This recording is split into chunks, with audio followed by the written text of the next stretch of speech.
Sa ngalan ng Ama at ng Anak at ng Espiritu Santo. Amen. Sumainyo ang Panginoon. At sumayin rin. Magandang umaga po sa inyong lahat. Magandang umaga po, Padre. Welcome po sa inyo dito sa Pambansang Dambana at Parokya ni Santo Padre Pio. Ngayon pong ikalawang araw sa buwan ng Pebrero, ipinagdiriwang natin ang kapistahan ng pagdadala kay Jesus na ating Panginoon sa templo. Pista ng liwanag, pista ng mga kandila. Kaya nawa sa ating pagsasama-sama sa banal na Eukaristiyang ito, naway patuloy na tayong masinagan ng liwanag na ibinibigay ni Kristo at tayo rin ay maging tagapaghatid at tagapagdala ng liwanag sa sanlibutan. Kaya taminin po muna natin ang ating mga kasalanan upang tayo maging marapat gumanap sa banal na pagdiriwang. Inaamin ko Sa makapangyarihang Diyos at sa inyo mga kapatid, na lubha akong nagkasala sa isip, sa salita at sa gawa, at sa aking pagkukulang. Kaya isinasamo ko sa mahal na Birheng Maria, sa lahat ng mga anghel at mga banal, at sa inyo mga kapatid, na ako'y panalangin sa Panginoong ating Diyos. Kaawaan tayo ng makapangyarihang Diyos, patawarin tayo sa ating mga kasalanan, at patnubayan tayo sa buhay na walang hanggan. Amen.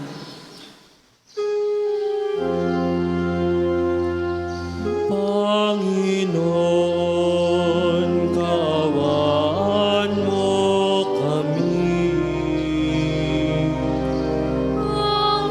Panginoon, kaawaan mo kami. Kristo, kaawaan mo kami. Kristo, kaawaan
Manalangin tayo.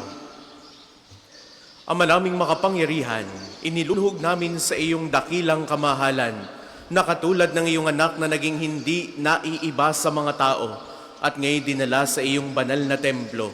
Kami rin naway maging dalisay at marapat dalhin sa banal na tahanan mo sa pagtitipong ito. Sa pamamagitan ni Hesu Kristo, kasama ng Espiritu Santo, magpasawalang hanggan. Amen.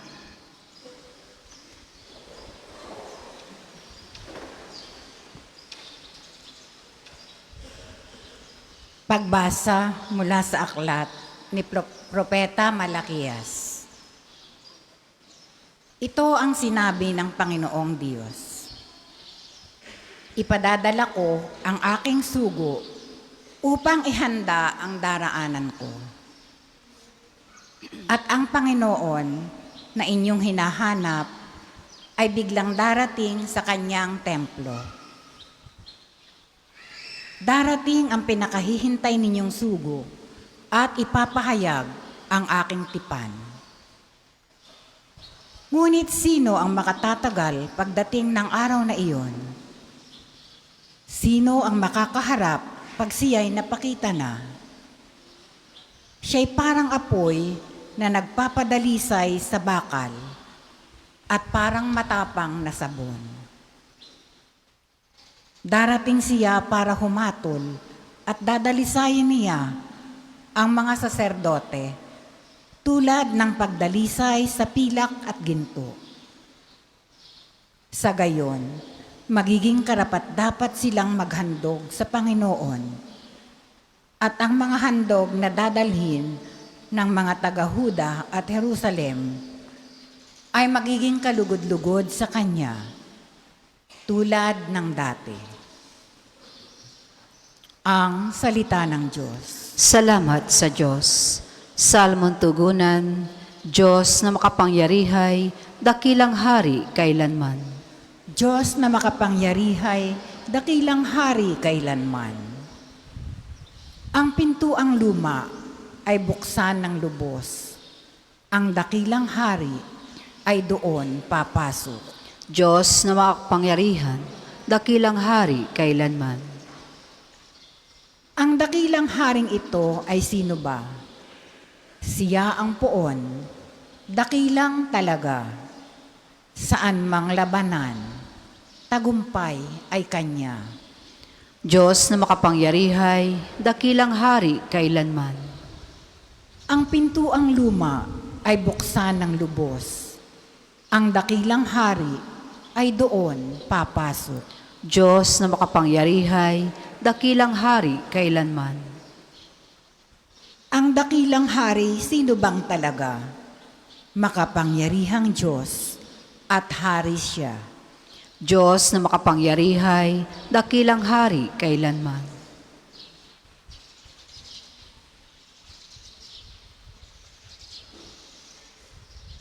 Pagbasa mula sa sulat sa mga Hebreo. Yamang ang mga anak na tinuturing ng Diyos ay tao. Naging tao rin si Jesus tulad nila. May laman at dugo. Ginawa niya ito upang sa pamamagitan ng kanyang kamatayan ay maigupo niya ang Diablo na siyang may kapangyarihan sa kamatayan. Sa gayon, pinalaya niya ang lahat ng naging alipin habang panahon dahil sa kanilang takot sa kamatayan. Hindi ang mga anghel ang kanyang tinutulungan, kundi ang lahi ni Abraham. Kaya't kinakailangang matulad siya sa kanyang mga kapatid sa lahat ng paraan. Sa gayon, siya'y naging isang dakilang saserdote, mahabagin at tapat, naglilingkod sa Diyos at naghahandog ng hain sa ikapagpapatawad ng mga kasalanan ng tao. Sapagkat siya may tinukso at nagbata, kaya ngayoy matutulungan niya ang mga tinutukso. Ang salita ng Diyos. Salamat sa Diyos. Magsitayo po ang lahat. Hallelujah, hallelujah, hallelujah.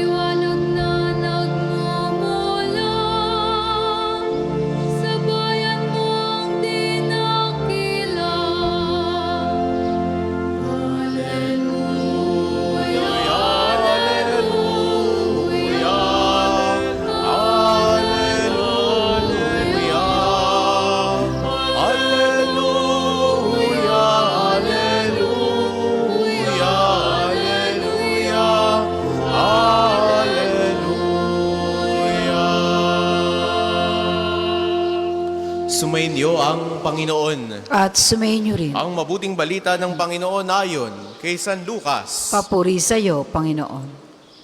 Nang dumating ang araw ng paglilinis sa kanila ayon sa kautusan ni Moises, si Jesus ay dinala ng kanyang mga magulang sa Jerusalem upang iharap sa Panginoon.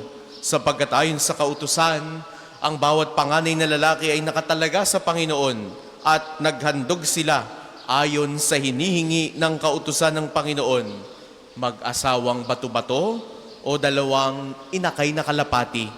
May isang tao noon sa Jerusalem ang pangalay Simeon. Matapat at malapit sa Diyos ang lalaking ito at naghihintay sa katubusan ng Israel. Sumasa kanya ang Espiritu Santo na nagpahayag sa kanya na hindi siya mamamatay hanggat hindi niya nakikita ang Mesiyas na ipinangako ng Panginoon. Sa patnubay ng Espiritu, pumasok siya sa templo at nang dalhin doon ng kanyang mga magulang ang sanggol na si Jesus upang gawin ang hinihingi ng kautusan, siya ay kinalong ni Simeon. Ito'y nagpuri sa Diyos na ang wika, "Kunin mo na, Panginoon, ang iyong abang alipin, ayon sa iyong pangako. Yamang nakita na ng aking mga mata ang iyong tagapagligtas na inihanda mo para sa lahat ng bansa. Liwanag itong tatanglaw sa mga hentil at magbibigay karangalan sa iyong bayang Israel." Ang mabuting balita ng Panginoon. Pinupuri ka namin, Panginoong Heso Kristo. Kay Father Alvin, ang atin pong bisitang pari, sa inyo pong lahat na naririto at nakikibahagi sa ating banal na pagdiriwang, sa mga sumasama po sa atin sa pamamagitan ng ating Facebook Live, sa inyo po mga minamahal naming mga pilgrims. Muli po ay ang malugod naming pagtanggap sa inyo dito sa Pambansang Dambana at Parokya ni Santo Padre Pio. At gayon din ang pagbati. Magandang umaga po sa inyong lahat. We celebrate Mother's Day every second Sunday of May. And we also celebrate Father's Day every third Sunday of June. May kanyang araw, ang araw ng mga ina, ang araw ng mga ama. Pero bakit parang wala tayong Parents' Day, no? Yung magkasama yung mag-asawa, parang pinaghihiwalay natin. Ayun pong araw na ito, ang kapistahan ay ang pagdadala kay Jesus sa templo. And this is but the perfect celebration for our parents. Dahil ibinibigay sa atin ang modelo ng mag-asawang Maria at Jose. Nagpunta sa templo, bit-bit ang kanilang anak. Pagpapakita ng pananampalataya ng mag-asawa. Pagpapakita ng pagkakasundo at pagkakaugnay ng dalawang pusong nagmamahalan. This can then be our Parents' Day. The image of immense faith of a couple, the image of a perfect example of how faith is to be done. Napakaganda ng pagdadala ng iyong anak sa templo. Maaring parte ng kaugaliang Hudiyo na dalhin ang panganay na lalaki sa templo upang ihandog. Dahil nakita natin malinaw para dito sa mag-asawang Maria at Jose, kahit alam nilang espesyal si Jesus, kahit alam nilang ay anak na to ng Diyos hindi nila ipinagdamot si Jesus. Hindi nila inangkin si Jesus para sa kanilang sarili. Bagkus nawa, dinala nila si Jesus sa lugar kung saan siya nararapat upang ihandog sa kanyang ama sa templo. Maaaring ito'y parte ng kautusan. Pero ginagawa nila ito hindi lamang basta para sumunod, hindi lang parte ng tradisyon, pero naroroon yung kanilang paghahangad na ang kanilang pamilya, lalo tigit yung kanilang anak, ay lumaki na nakaugnay sa kanyang tunay na Ama sa langit. This feast of the presentation of the child Jesus in the temple but commemorates how the firstborn of the Egyptians were slain. No, pinatay yung mga panganay na lalaki doon sa Ehipto. Noong pong tatakas o aalis ang mga Hudiyo mula sa lugar kung saan sila inalipin. Kaya nga, itinatalaga ang panganay na anak ng mga Hudiyo para sa Diyos because they were spared from that disaster, from that plague. Kaya mga minamahal kong kapatid, makita nawa natin ang kahalagahan ng pagtatalaga ng ating mga sarili sa Diyos.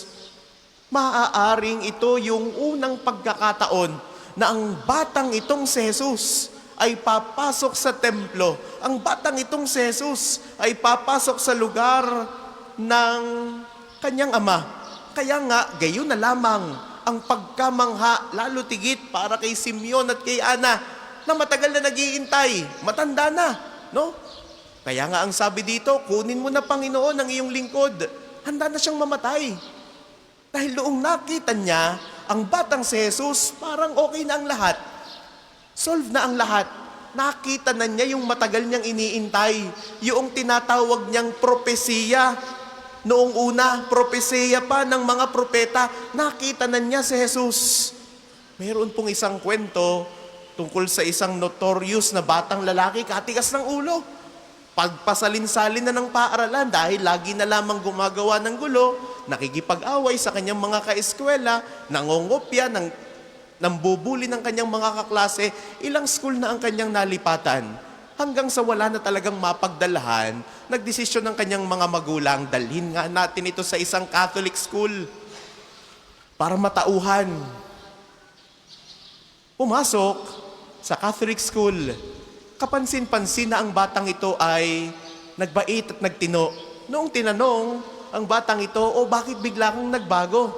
Sabi noong bata, parang seryoso talaga sila dito. Kapag ako'y gumawa ng gulo, may nakita ako doong mama, nakapako doon sa krus. Siguro yun malikot-tiin dati. Mga minamahal kong kapatid, maaaring mali yung konotasyon ng batang ito tungkol sa ating Panginoong Yesus. But the presence of Jesus made him well. The presence of Jesus changed him. Kaya tayo rin nawa sa ating pagtingin, sa ating paglapit sa ating Panginoong Yesus, nakabayubay sa krus o kung ano pa mang imahe ng ating Panginoong Yesus, may it change the way we view things. May it pave the way to come to a deeper concentration to our faith. Kaya mga minamahal kong kapatid, tulad ng wika nitong si Simeon sa ating mabuting balita, kunin mo na Panginoon ang iyong abang alipin, naway tayo rin ay magkaroon ng paghahangad na makita ng harapan ang Diyos at makasama siya sa kaluwalhatian ng langit.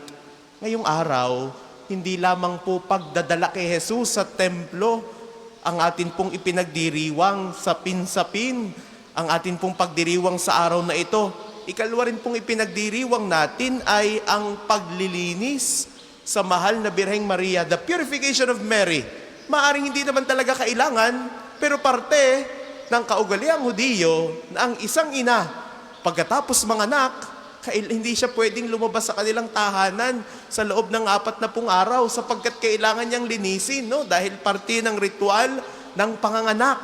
Dahil siya ay madumi, naglabas ng dugo, no? Kaya nga, sa paglapit niya sa templo, kailangang parte ng tradisyon, mag-aalay ng mag-asawang bato-bato o dalawang inakay na kalapati. That is for her cleansing.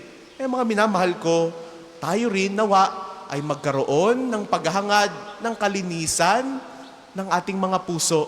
Maaaring meron tayong kaisipang, wala naman akong ginagawang masama. Pero ang tanong sa atin, ano naman ang nagawa nating mabuti? Maaaring para kay Maria, wala naman siyang ginawang masama. Hindi naman niya kailangang linisin ang kanyang sarili because she is already pure in herself. Pero patuloy niya itong ginawa dahil alam niyang ito ang mabuti. Alam niyang ito ang kinakailangan. Nagbigay siya, naghandog siya. Lumapit siya sa templo because that is necessary to grow deeper in faith. Kahuli-hulihan, ang ikatlong ipinagdiriwang natin sa araw na ito ay ang pista ng Candelaria. Ang pista ng mga kandila. o ang pista ng mga liwanag. Nawa, tulad ni Simeon na naglalarawan sa ating Panginoong Yesus bilang ang liwanag, tayo rin naway masumpungan ng liwanag ni Kristo. Nawa, sa pagdampi ng liwanag ni Kristo sa ating puso, sa ating buhay, tayo rin ay magmistulang kandila na pwedeng ibahagi yung parehong lingas. Tingnan ninyo ang kandila. Kapag idiniit mo sa kapwa niya kandila, yung lingas nito, maaaring maging kasing laki noong parehong lingas. Hindi nabawasan yung lingas noong nauna kapag inililipat dito. Ganyan ang nais si Jesus sa atin.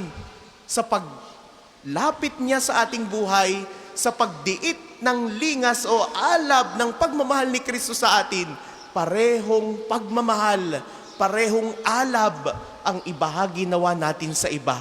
Ngayong araw na ito, sa sapin-sapin nating pagdiriwang, nawa, makita natin na ito yung mga pagkakataon upang mas mapalapit tayo sa Diyos. Nawa, ang mga pagdiriwang na ito ay magdala sa atin upang patuloy na hangarin ang kalinisan sa ating mga puso. At tulad ng mag-asawang Maria at Jose, sa ating paghahangad na ipagdiwang ang araw ng mga magulang, sabihin nawa natin sa Diyos, Panginoon, ang lahat ng mayroon kami ay sa iyo.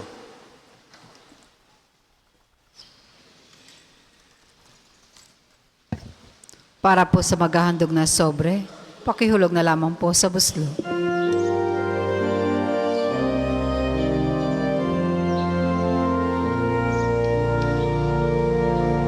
Handog namin sa inyo, Ama,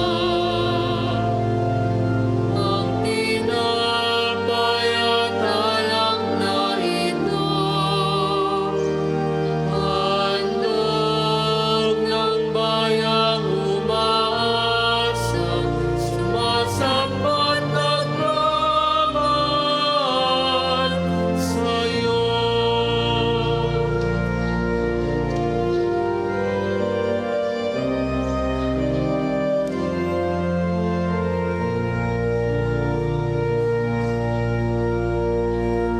Magsitayo po ang lahat. Manalangin kayo mga kapatid upang ang paghahain natin ay kalugdan ng Diyos amang makapangyarihan.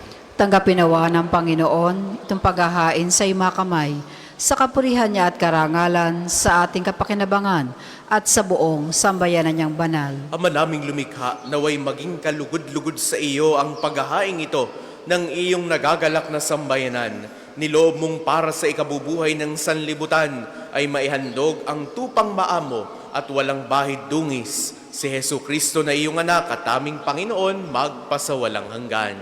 Amen. Sumainyo ang Panginoon. At sumainyo rin, Itaas sa Diyos ang inyong puso at diwa. tinaas na namin sa Panginoon. Pasalamatan natin ang Panginoong ating Diyos. Marapat na siya ay Ama pasalamatan. naming makapangyarihan, tunay ngang marapat na ikaw ay aming pasalamatan.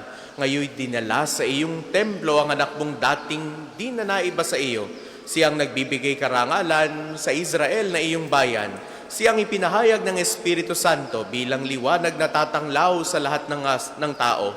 Kaya, kaysa ng mga anghel na nagsisiawit ng papuri sa iyo nang walang humpay sa kalangitan, kami nagbubunyi sa iyong kadakilaan. Santo, Santo, Santo, Panginoong Diyos ng mga hukbo. Napupuno ang langit at lupa ng kadakilaan mo.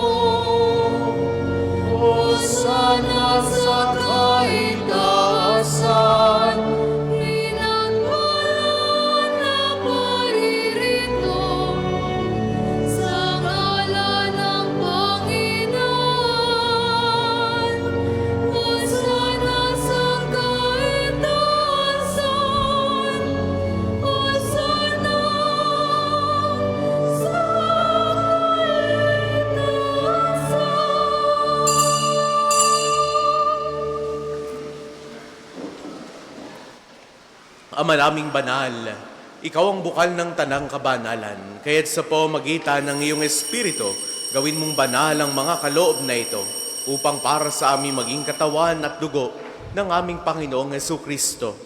Bago niya pinagtiis ang kusang loob na maging handog, ginawa kanya ang tinapay, pinasalamatan kaniya, pinagati-hati niya iyon, iniabot sa kanyang mga alagad at sinabi, "Tanggapin ninyong lahat ito at kanin. Ito ang aking katawan na ihahandog para sa inyo."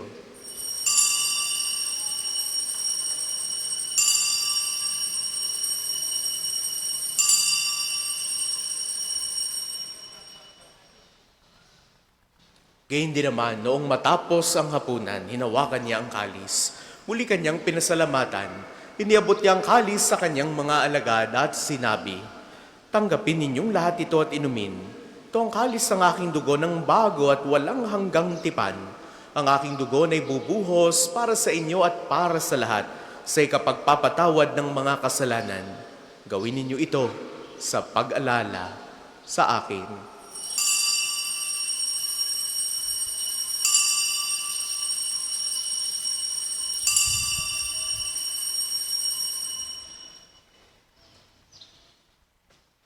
Ipagbunyi natin ang misteryo ng pananampalataya. Si Kristo'y namatay, si Kristo'y nabuhay, si Kristo'y babalik sa wakas ng panahon. Ama, ginagawa namin ngayon ang pag-alala sa pagkamatay at muling pagkabuhay ng iyong anak.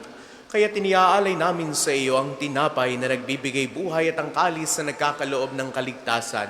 Kami ay nagpapasalamat dahil kami iyong minarapat na tumayo sa harap mo para maglingkod sa iyo.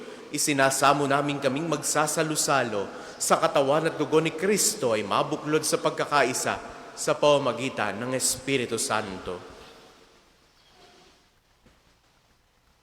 Ama, lingapin mo ang iyong simbahang laganap sa buong daigdig. Puspusin mo kami sa pag-ibig, kaisa ni Leo na aming Papa at ni Gilbert na aming Arsobispo at ng Tanang Kaparian. Alalahanin mo rin ang mga kapatid naming nahimlay nang may pag-asang sila ay muling mabubuhay. Gayon din ang lahat ng mga pumanaw. Kaawaan mo sila at patuloyin sa iyong kaliwanagan. Kaawaan mo at pagindapatin kaming lahat na makasalo sa iyong buhay na walang wakas.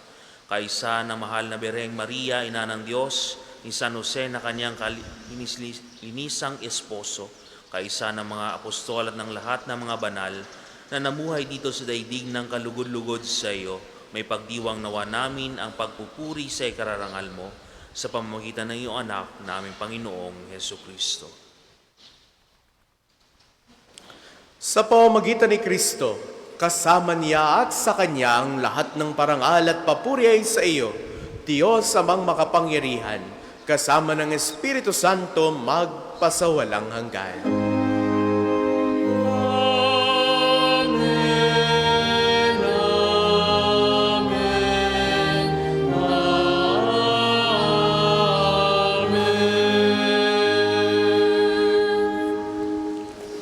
Sa tagubili ng mga nakagagaling na utos sa turo ni Jesus sa Panginoon natin at Diyos, ipahayag natin ng lakas loob.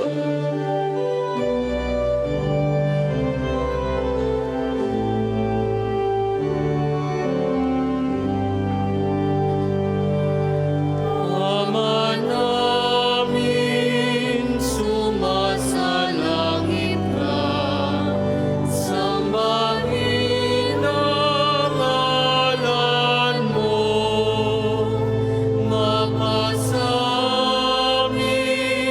ang kaharian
naming kami adiya sa lahat ng masama, pagkalooban ng kapayapaan na araw-araw. Iligtas sa kasalanan at ilayo sa lahat ng kapahamakan. Samantalang aming pinananabikan ng dakilang araw ng pagpapahayag ng tagapagligtas naming si Hesu Kristo. Sapagkat iyong kaharian at ang kapangyarihan at ang kaburihan magpakailanman. Amen. Panginoong Hesu Kristo, sinabi mo sa iyong mga apostol, kapayapaan ang iniiwan ko sa inyo. Ang aking kapayapaan ang ibinibigay ko sa inyo. Tunghayan mo ang aming pananampalataya at huwag ang aming mga pagkakasala. Pagkalooban mo kami ng kapayapaan at pagkakaisa ayon sa iyong kalooban. Kasama ng Espiritu Santo, magpasawalang hanggan. Amen. Ang kapayapaan ng Panginoon ay laging sumainyo. At sumayin niyo rin. Magbigayan kayo ng kapayapaan sa isa't isa. Peace be with you. Kordero ng Diyos, nag-aalis ng mga kasalanan ng sanlibutan, maawa ka sa amin. Kordero ng Diyos, nag-aalis ng mga kasalanan ng sanlibutan, maawa ka sa amin. Kordero ng Diyos, nag-aalis ng mga kasalanan ng sanlibutan, pagkaloob mo sa amin ang kapayapaan. Kung hindi po kayang lumuhod, manatili pong nakatayo na may paggalang.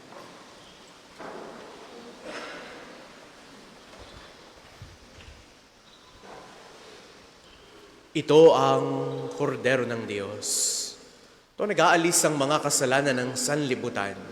Mapalad ang mga inaanyayahan sa kaniyang piging. Panginoon, hindi ako karapat-dapat na magpatuloy sa iyo, ngunit sa isang salita mo lamang ay gagaling na ako.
collection ay ginagamit para sa patuloy na pagpapaunlad ng parokya at pambansang dambana ni Santo Padre Pio at para sa mga pangangailangan na matatanda at may sakit na mga foreign archdiocese na lipa. Salamat po sa inyong mga handog.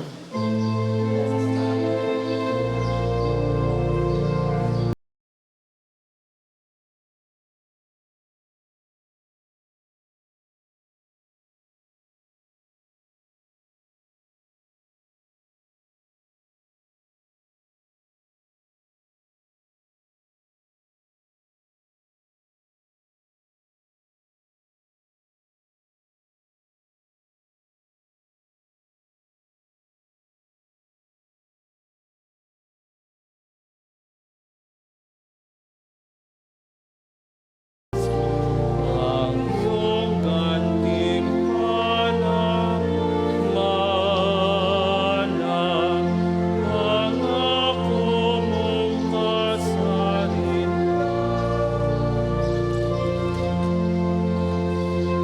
Tayo po ay magsitayo. Manalangin tayo.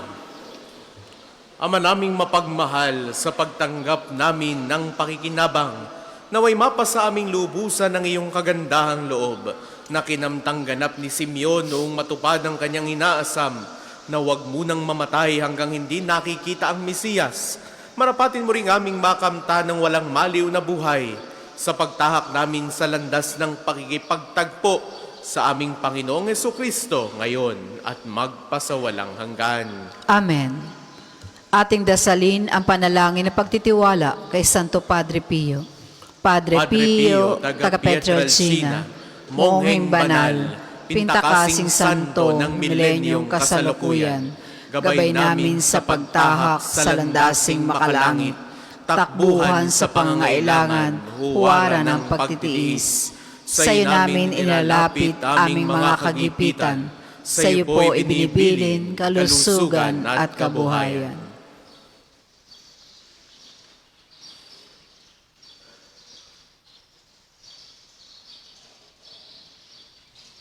Di man karapat-dapat, kami po ay pagbigyan, bendisyonan at basbasan, maging ganap sa buhay. Lumayo nawa kami, umiwas sa kasalanan, lumapit lagi sa Diyos, maging matatag at matibay. Sa mabuting balita ng pagliligtas, turuan mo kami nawa, sa tuwi na ay makinig, magnilay at sumampalataya. Amin pong pakiusap itong mga kahilingan, puso ay nagsisisi, nagtitikang taimtiman. Di na muling magkasala, sunod lagi sa Diyos Amang, kaysa ng Espiritu at ni Jesus na tagapamagitan. Amen. Magsiupo muna po ang lahat para sa ilang patalastas. Una, sa inyong pagdalaw sa pambansang dambana, mangyaring pakaingatan ng inyong mga personal na gamit. Hangad namin na isa matiwasay at maayos na pagbisita sa National Shrine. Kalawa, nais po namin ipagbigay alam sa inyo na ang Padre Pio Healing Bundle ay available sa ating mga tindahan. Ang langis na kasama nito ay may halo na langis mula sa puno na olibo na binasbasa ni Padre Pio nung siya'y nabubuhay pa.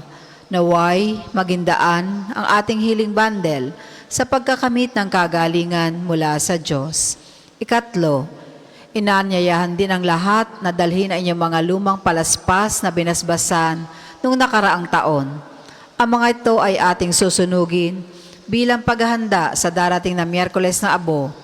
Makipag-ugnayan lamang po kayo sa ating opisina o sa ating mga tagapaglingkod hinggil sa pagbibigay ng inyong mga lumang palaspas. Ikaapat, ngayong araw ay kapistahan na pagdadala kay Jesus sa templo at pista ng mga kandila. Mayroon po tayong pagbabasbas ang kandila sa lahat na misa. Ang susunod pong misa ay sa ganap na 12 ng tanghali.